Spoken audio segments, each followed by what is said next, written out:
जय Bhim India news में मैं पूनम काले आपका स्वागत करती हूँ। आइए नजर डालते हैं आज की कुछ खास खबरों पे। आम आदमी पार्टी उत्तर नागपुर में सब्जियों से कई आवश्यक वस्तुओं पर जीएसटी जैसे राक्षसी कर लगाने और गरीबों के लिए जीवन को असहाय बनाने के विरोध में कपिल नगर चौक पर एक विशाल नारा विरोध प्रदर्शन किया और केंद्र सरकार की गरीब विरोधी नीतियों का पर्दाफाश किया। आपके अध्यक्ष रोशन डोंगरे, सचिव डॉक्टर अमेय, संगठन मंत्री प्रदीप पौनीकर, कोषाध्यक्ष नरेश महाजन ने इस नारेबाजी का नेतृत्व किया और उत्तरी नागपुर के आम जनता और कार्यकर्ताओं ने बड़ी संख्या में भाग लिया। कम करो, कम करो, कम करो, कम करो, कम करो, कम करो, कम करो, कम करो, कम करो, कम करो, कम करो, कम करो, कम करो, कम करो, वापस लो, वापस लो,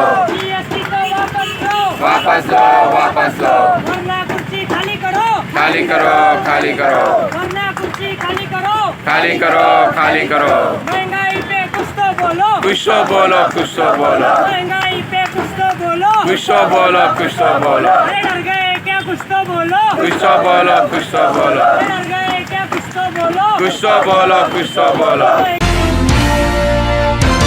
बुल्ढाना जिले के मोताला तालुका में एआईएमआईएम पार्टी की ओर से तहसीलदार मोताला इनके माध्यम से राष्ट्रपति जी को निवेदन दिया। इस निवेदन में ऐसा नमूद है कि 2002 के गुजरात दंगों में बिल्किस बानो का गैंगरेप कर उसके 3 साल के बच्चे सहित 7 लोगों का कत्लेआम किया था। बाद 2008 में कोर्ट ने ये सब 11 लोगों को उम्र कैद की सजा सुनाई थी और अब 15 अगस्त के दिन इन सब आरोपियों को गुजरात सरकार और केंद्र सरकार की मिलीभगत की वजह से जेल से रिहा किया गया। इसलिए मोताला तालुका एमआईएम पार्टी की ओर से माननीय राष्ट्रपति जी को मांग करते हैं कि ये 11 आरोपियों को फिर से जेल में डाला जाए ताकि फिर से कोई दरिंदा ऐसी कोशिश ना करे। मोतला तहसीलदार इनके मार्फत माननीय राष्ट्रपति इनको एक निवेदन दिया गया। 2002 के सांप्रदायिक दंगों के अंदर बिल्किस बानो ये महिला के ऊपर 11 लोगों ने बलात्कार कर उनके एक 7 साल के बच्चे सहित 7 लोगों की हत्या कर दी गई थी। उस वक्त राज्य के अंदर बीजेपी सरकार थी और बीजेपी की सरकार ने उन्हें 11 लोगों को उम्र कैद की सज़ा सुनाई थी। पर आज वक्त ऐसा आया कि अब कुछ दिन पहले 15 अगस्त के रोज़ हमारे देश के प्रधानमंत्री नरेंद्र मोदी इन्होंने बेटी बचाओ बेटी पढ़ाओ का नारा दिया और उसी दिन गुजरात सरकार जो हिंदू मुसलमान करके कहीं ना कहीं बेटियों के लिए अपराधी बन रही है, ऐसी सरकार ने उस दिन 11 की 11 लोग जो उम्र कैद की सज़ा भोग रहे उनको बाइज्जत बरी किया और उनको और ऐसे लोगों पर अत्याचार करने के लिए उत्साह मतलब सपोर्ट किया। आज हम पूरे मुस्लिम समाज की ओर से इस निर्णय का जाहिर निषेध करते हैं और जो देश के अंदर बेटी पढ़ाओ बेटी बचाओ का नारा जो चल रहा है कि उससे हम ये नरेंद्र मोदी साहब से और राष्ट्रपति से पूछना चाहते हैं कि जब निर्भया का रेप हुआ था, बलात्कार हुआ था, तो पूरा भारत निर्भया के वास्ते एक जगह पर खड़ा हुआ था। आज हमारी बहन बिल्किस बानो पर जो अत्याचार हुआ, उन पर जो रेप हुआ, बलात्कार हुआ, आज उसके लिए कोई आवाज़ उठाने वाला नहीं है। तो इसलिए हम नरेंद्र मोदी जी और राष्ट्रपति जो एक महिला है, जो महिला का जो दर्द दुख सहन उसको समझ सकती है, तो इसलिए हम राष्ट्रपति जी से मांग करते हैं कि जल्द से जल्द ये जो 11 लोगों को रिहाई हुई है, ये 11 लोगों को जल्द से जल्द जेल में डालकर इसके बाद ऐसा कोई बलात्कार, चाहे वो शीतल हो या पूजा हो या आरेपा हो या बिल्किस हो, इसके बाद में कोई भी ऐसा दरिंदा कोई हमारी महाबहन के ऊपर हाथ न उठाए। इसलिए हम माननीय राष्ट्रपति जी से निवेदन करते हैं कि वो इन दरिंदों को जल्द से जल्द जेल में डाले और बेटियों बचाओ बेटी पढ़ाओ का नारे को बुलंद। लातूर तालुका के गाधड़ में तांदुलजा लातूर राजमार्ग पर खंडोबा मंदिर के पास कम से कम 55 परिवार रह रहे हैं। उसी बस्ती में खंडोबा मंदिर है और उसके बगल में 20 गुटा क्षेत्र का एक कब्रिस्तान बनाया गया है। उस कब्रिस्तान पर कुछ गांव के गुंडों और राजनीतिक व्यक्तियों द्वारा कब्जा कर लिया गया है, जिससे गांव का वातावरण प्रदूषित हो रहा है। कई शिकायतें सरकारी कार्यालयों और पुलिस थानों में शिकायतें दर्ज कराई गई है। इसीलिए कलेक्टर द्वारा दिए गए निर्णय को रद्द करने की मांग को लेकर करीब 20 महिलाएं और पुरुष भूख हड़ताल पर चले गए हैं। आमच्या दारात मसनभूमी गेली का त्याला आमचा विरोध आहे, ती हटवावी त्यांनी। आम्हाला घाण वास येतो, आमच्या लेकराला त्रास होतो, आमचं लेकरू भेलं तर आम्ही पोलीस पाटलाकडे गेलो तर पोलीस पाटलानं आमचं मान्य करून घेतलं नाही। जावा म्हणले तुम्ही दवाखान्यात, मग आम्ही मुरुडला दवाखान्यात गेलो 12 वाजता, 3 वाजता आम्ही वापस आलो, पोलीस स्टेशनमध्ये गेलो, व्यापार फाडून घेतला नाही आमचा, त्यांनी आमचं काहीच आम्हाला सहकार्य केलं नाही। आमचा त्यांच्यावर पहाराही आहे। मग आता ही कलेक्टर साहेबांनी तरी ही आदेश दिलेला माघारी घ्यावा आणि मसनभूमी हटवावी, तिथं मग आलं नाही पाहिजे प्रेत जाळायला, आमची ही नम्र विनंती आहे। नाहीतर आम्ही आत्महत्या करणार आहोत, आम्ही ह्या टेपला येऊन बसलेला आहोत इथं, आम्ही दुसरं काहीच पर्याय आता शोधलेला नाही, आम्हाला घरी जायची इच्छाच राहिली नाही। कसं जगायचं आम्ही तिथं घरी, आमचा कुणी विचार करू शकत नाही। तिथं गाव गुंड आहेत का ते त्यांनी कुणी सांगत नाही। ही सगळे आता तुमचे अधिकारी आहेत का, त्यांनी आम्हाला कसलंच मान्य केलं नाही आजपर्यंत, आमचा कुणी मानून घेतला नाही। आम्हाला 2 शब्द बोलतात की हो बाहेर म्हणतात तुम्ही, आम्ही येतो बघायला, आम्ही येतो। ही कलेक्टर साहेब सुद्धा म्हणले आम्ही 2 दिवसाला येतो, आणखीन आले नाहीत, 15 दिवस झालं। मग ह्यांचं येऊन बघायचं करतोय, तिथं आल्याच्या नंतर त्यांना कळल की कसं आहे तिथं, ती त्यांना कसा ही मातीला त्यांच्या माणसं आहे ती म्हणतात अरे कसल्या गावकरी आहो तुम्ही, इथं कसं जाळता तुम्ही म्हणतात, तर ती म्हणतात बघा तुम्ही असे ठोकतात त्यांना, त्यांचे पाहुणे आले सुद्धा इथपर्यंत त्यांनी ही करायला लागले। तर तिथं आहेच जागा थोडी, काही जागा तिथं लई नाही आणि आमच्या घरात त्यांचा धूर वास येतो। आमच्या सुन 8 महिन्याचा लेकरू आहे माझा, आज आजारी पडले, आज 3 दिवस झालं माझी सुन इथं आहे, सर्दी झाली त्यांना। मग ह्यांना जर मान्य नाही तुमच्या ह्या माणसं आली तर आम्ही काय करायचं, कुणाला विचारायचं? गावातले आम्हाला साथ देत नाहीत, मग हे द्यावं लागते साहेब लोकांनी आम्हाला। तहसीलदाराकडे गेलो आम्ही, त्या ह्याच्याकडे गेलो, गरमशोकडे गेलो, गरमशोकून तर मान्यच केलं नाही आमचं काहीच, आमचा फोन सुद्धा उचलला नाहीत बायाचे त्यांनी। जेबीएम इंडिया न्यूज में लेते एक छोटा सा ब्रेक। क्या आप पाइल से परेशान हैं? क्या आप प्रेगनेंसी में होने वाले पाइल से भी परेशान हैं? आधुनिक लेजर मशीन व डियाथेरेपी मशीन द्वारा पाइल्स, फिशर, फिस्तुला, पाइलोनीडल साइंस का प्रोक्टो एंडोस्कोपी द्वारा निदान केवल 15 मिनट में बिना चीर-फाड़, रक्तस्राव व बिना दर्द के साथ विश्वसनीय इलाज। विशेष प्रशिक्षण प्राप्त डॉक्टर सत्यम सुपारे MS, इनके 3000 से ज्यादा सफल ऑपरेशन व मुंबई से विशेष प्रशिक्षण। साथ ही प्रेगनेंसी में होने वाले पाइल्स पर विशेष बिना ऑपरेशन इलाज, आधुनिक पद्धति, क्षौर सूत्र, सभी इंश्योरेंस के साथ मेडिक्लेम सुविधा। एस्ट्रो ड्राइवर को 50% छूट। आज ही विजिट करें Surya multi speciality laser hospital, KDK college road, Nandanvan, Nagpur. Phone number 9011153200। Break के बाद आपका स्वागत है। गोंदिया जिले के जिला परिषद विद्यालय में पिछले 12 वर्षों से शिक्षकों के 516 पद भर्ती न होने के कारण खाली पड़े हैं। इसलिए एक शिक्षक पर 4 कक्षाओं का अतिरिक्त भार है और कई शिक्षक ही नहीं है। छात्र छात्राओं का शैक्षणिक नुकसान हो रहा है। जिले में शिक्षकों के खाली पद कब भरे जाएंगे? छात्रों के साथ साथ अभिभावकों ने भी सरकार से यह गुस्सा भरा सवाल पूछना शुरू कर दिया है। आपल्या 31/7/2022च्या स्थितीनुसार आपल्या गोंदिया जिल्ह्यामध्ये एकूण 3669 पदे मंजूर आहेत। त्याच्यापैकी 516 पदे जे आहेत हे रिक्त आहे आणि उच्च श्रेणी मुख्याध्यापकमध्ये मंजूर पदे आहेत आपले 205, त्याच्यापैकी रिक्त पदे आहेत 132 आणि अतिरिक्त शिक्षकांची संख्या जी आहे ती 85। आणि शिक्षक भरती हा जो प्रश्न आहे किंवा हा मुद्दा आहे हा धोरणात्मक निर्णय असल्यामुळे शासन स्तरावरून याचा निर्णय घेतला जातो। सध्या आपल्या जिल्ह्यामध्ये किंवा संपूर्ण राज्यस्तरावर आंतरजिल्हा बदलीची प्रक्रिया सुरू आहे आणि या आंतरजिल्हा प्रक्रियेमध्ये काही शिक्षक आपल्या जिल्ह्यामध्ये सुद्धा येणे अपेक्षित आहे आणि आपल्याला अशी आशा आहे की येणाऱ्या काळामध्ये या बदलीच्या अंतर्गत काही शिक्षक आपल्याकडे आल्यामुळे रिक्त पदांची जी संख्या आहे ती काही प्रमाणामध्ये कमी होईल आणि शिक्षक भरती संदर्भात जी आहे वेळोवेळी आपल्याकडून शासनाला त्याप्रमाणे पाठपुरावा हा केला जातो आणि येणाऱ्या भविष्याच्या नजीकच्या भविष्यामध्ये सुद्धा हा प्रकारचा पाठपुरावा शासनाकडे करून आपल्या जिल्ह्यामध्ये रिक्त पदाची संख्या कशी कमी होईल आणि जास्तीत जास्त शिक्षक आपल्या जिल्ह्याला भेटून आपल्या जिल्ह्याची शैक्षणिक गुणवत्ता कशा प्रकारे वाढेल याच्यासाठी शिक्षण विभागातर्फे जरूर प्रयत्न हे केले जातात। शिवसेना नेता और राज्य के पूर्व मंत्री आदित्य ठाकरे ने एक बार फिर शिंदे समूह पर हमला बोला है। इस उपलब्धि को हासिल करते हुए शिंदे गढ़ के 40 विधायकों को भी चुनौती दी गई है। मैं विधायक पद से इस्तीफा देने को तैयार हूँ, लेकिन आदित्य ने यह भी शर्त रखी है कि पहले 40 विधायक इस्तीफा दे। 40 साल से हमें देशद्रोहियों को बहुत कुछ दिया है। देशद्रोहियों ने हमारी पीठ में छुरा घोंपा है। उन्हें बताया गया कि विधायकों को मंत्री पद मिलेगा। उन्होंने यह भी कहा कि आज भी वह सिर्फ खुद का ही सोच रहे हैं।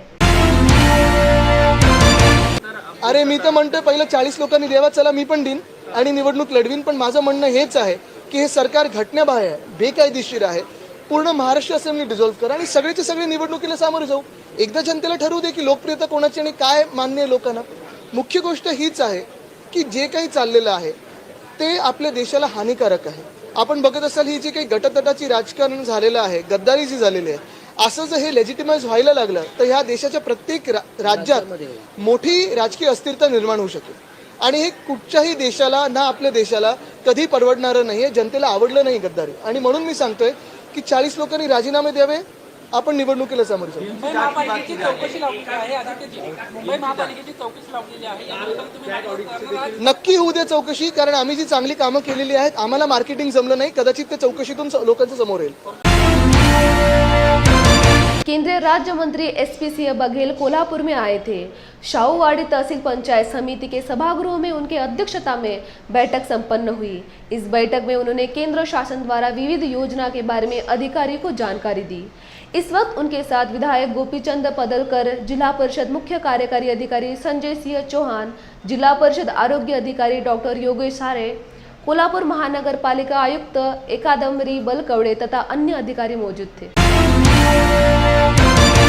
केंद्र सरकार की जो योजनाएं राज्य सरकार में चल रही हैं और हमारी सरकार, हम राज्य सरकार की भी समीक्षा कर सकते हैं। आज पूर्ण रूपेण से केंद्र सरकार की योजनाएं, चाहे वो शिक्षा की हों, स्वास्थ्य की हों, आवास की हों, शौचालय की हों, स्वच्छ भारत की हों, अथवा बिजली विभाग की हों, जल जीवन मिशन की हो, किसान सम्मान निधि की हो, आयुष्मान कार्ड धारकों की हो, तो वो सब समीक्षा की है। और कोल्हापुर ज़िले की में ज़्यादातर जो इनको टारगेट दिया गया है उसको इन्होंने पूरा किया है। लेकिन आने वाले अगली मीटिंग में फिजिकल दौरा भी करेंगे। कुछ चीज़ें बहुत अच्छी हैं यहाँ पर, लेकिन फिर भी अभी अंत्योदय करना बाकी है। यहाँ पर पेंडिंग वर्क है, उसे पूरा करना है। अंतिम व्यक्ति के चेहरे पे मुस्कुराहट लानी है। जितने लोग इंटाइटल हों, मेरा ये कहने का, कभी गलत आदमी को पात्र मत बनाइएगा, लेकिन पात्र व्यक्ति एक भी नहीं छूटना चाहिए। चाहे वो शौचालय का पात्र व्यक्ति हो, आवास का हो, सिलेंडर का हो, अथवा वो सौभाग्य योजना में बिजली का हो, अथवा श्रमिक कार्ड वाला हो, या किसान सम्मान निधि हो, या विधवा दिव्यांग पेंशन हो, या वृद्धावस्था पेंशन हो। जो इंटाइटल है वो तो गलती हो रही है अगर वो छूट रहा है, और इंटाइटल नहीं है तो नहीं देना चाहिए, चाहे कितना ही पॉलिटिकल प्रेशर पड़े। तो यहाँ का काम अच्छा है, लेकिन और अच्छा करने की ज़रूरत है। जेबीएम इंडिया न्यूज में लेते एक छोटा सा ब्रेक। क्या हुआ बहू? माँ, पाइल्स की बहुत तकलीफ हो रही है। तो तुम गुदरोग सर्जन के पास क्यों नहीं गई? देखो, जैसे हार्ट के लिए हार्ट स्पेशलिस्ट, ब्रेन के लिए ब्रेन स्पेशलिस्ट, तो पाइल्स के लिए पाइल स्पेशलिस्ट क्यों नहीं? स्त्री हो या पुरुष, टॉयलेट में तकलीफ केवल पाइल्स ही नहीं, और भी कई प्रकार के गुदरोग तथा कैंसर भी हो सकता है। इसीलिए इसकी प्रत्यक्ष जांच जरूरी है। ठीक है माँ, पर जांच के लिए हम जाएंगे कहाँ? वही काले आयुर्वेदिक पाइल्स हॉस्पिटल में। लेकिन माँ, प्रेगनेंसी में पाइल्स की दवाइयाँ? प्रेगनेंसी में आयुर्वेदिक दवाइयाँ सुरक्षित होती है। जनहित में जारी काले आयुर्वेदिक पाइल्स हॉस्पिटल, औषधि चिकित्सा तथा सर्जरी ट्रीटमेंट उपलब्ध। हमारा पता उमरेड रोड, दिघौरी बस स्टॉप के पास, नागपुर। अधिक जानकारी के लिए वेबसाइट पर जाएं kalepileshospital.com। ब्रेक के बाद आपका स्वागत है। केंद्रीय मंत्री नितिन गडकरी हमेशा से अपने बेबाक और बिंदास स्वभाव के लिए जाने जाते रहे हैं। नितिन गडकरी अक्सर राजनीति में रहते हुए भी खुलकर अपनी राय रखते हैं।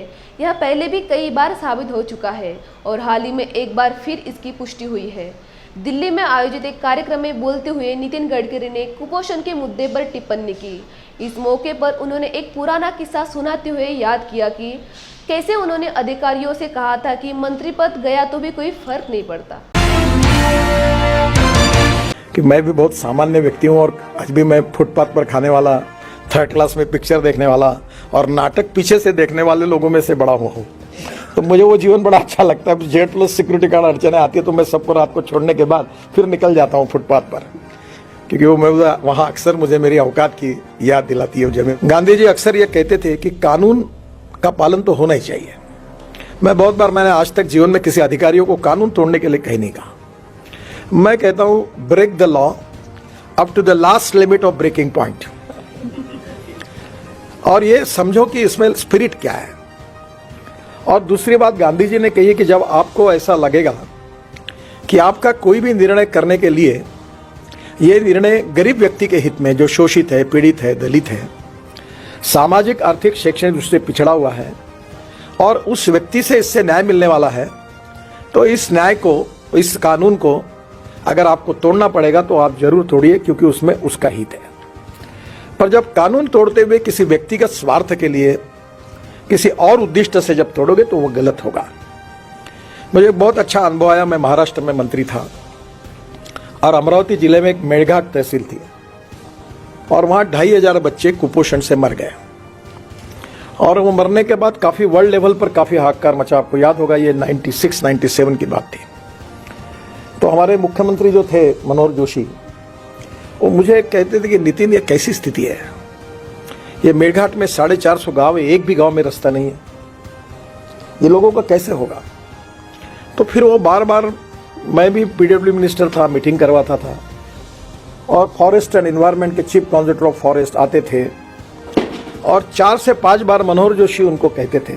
एक बार उन्होंने कहा, जब मैं सुन रहा था, उन्होंने कहा की तुम्हाला काहीच वाटत नाही का, इतकी लोक मेली, इतक्या गावात रस्ते नाही, मुलं शाळेत जात नाही, तुम्ही काम नहीं करू देत, आपको कुछ भी नहीं लगता। 2500 बच्चे कुपोषण से मर गए, बच्चे स्कूल में नहीं जा सकते, वहाँ के किसान है, उनका उपज मार्केट में नहीं जा सकती है, इलेक्ट्रिक की लाइन वहाँ नहीं गई, सब काम आपने रोक दिया फॉरेस्ट एनवायरनमेंट एक्ट के आधार पर, आपको इसका कुछ भी नहीं लगता आपको। तो चीफ कॉन्जर्वेटर ऑफ फॉरेस्ट ने कहा कि sir I am very sorry, पर मुझे आपको जवाब देना है तो यही है कि I am helpless, I can not do anything. तो मनोहर जोशी जी आगतिक हो गए। तो एक कुलकर्णी करके कमिश्नर थे, वो भी बड़े सुसंस्कृत और अच्छे अधिकारी थे। तो फिर मेरे से रहा नहीं गया, तो मैंने कहा सर ये तुम्हारे बस का काम नहीं है, ये ऐसे काम में मैं बहुत माहिर हूँ, तुम एक काम करो, ये मेरे ऊपर छोड़ दो, मुझे कोई चिंता नहीं क्या परिणाम होते हैं और मैं ये काम करूंगा, आपको संभव हुआ तो मेरे पीछे खड़े रहो, नहीं रहा तो फर्क नहीं पड़ता, मेरा गया तो गया पद, चिंता नहीं। मैं गया। एक मर्चेंट नाम के दरियापुर में, परतवाड़ा में रहते एक मुस्लिम अधिकारी, सुपरिटेंडिंग इंजीनियर थे। मैं राजदूत पर, उस समय राजदूत थे, उसमें पूरे जगह पर घूम कर आया, कोई रोड नहीं। तो मैंने कहा तुम एक फाइल तैयार करो और फाइल तैयार करने के बाद मंत्रालय में भेजो। वो ऐसे थे, बहुत अच्छे अधिकारी, अभी भी है वो फाइल मुंबई में आई और फिर आकर वो फॉरेस्ट के ओपिनियन, इसके ओपिनियन होने के बाद आई, वो मेरे पास आई और मैंने उसमें लिखा कि मानव अधिकार की दृष्टि से इन लोगों को गांव में जाने के लिए रोड नहीं है, ये दुर्भाग्यपूर्ण है, ये उनका सामाजिक, आर्थिक और शैक्षणिक शोषण है और इसके लिए परमिशन नहीं देना गलत बात है। और इसलिए मैं मंत्री होने के नाते ये निर्णय देता हूँ कि एक्ट कुछ भी कहे, मैं ऐसे आदेश देता हूं कि यह 450 गांव में रोड बनने चाहिए और इसके बाद एक्ट के आधार पर कोई अगर इसकी रिस्पॉन्सिबिलिटी फिक्स अप होगी तो मैं जब तक मंत्री हूं तब तक और उसके बाद में भी ये व्यक्तिगत मेरी जिम्मेदारी होगी और उसके लिए मैं जिम्मेदार रहूंगा। ये लिखकर मैंने तांबे करके, हमारे सेक्रेटरी थे, उन्होंने देखकर उन्होंने कहा कि तुम साहब आपने ऐसे कैसे लिखा। मतलब कोई फर्क नहीं पड़ता, मैं राजनीतिक पेशावर नहीं हूं, जो होगा सो देखा जाएगा।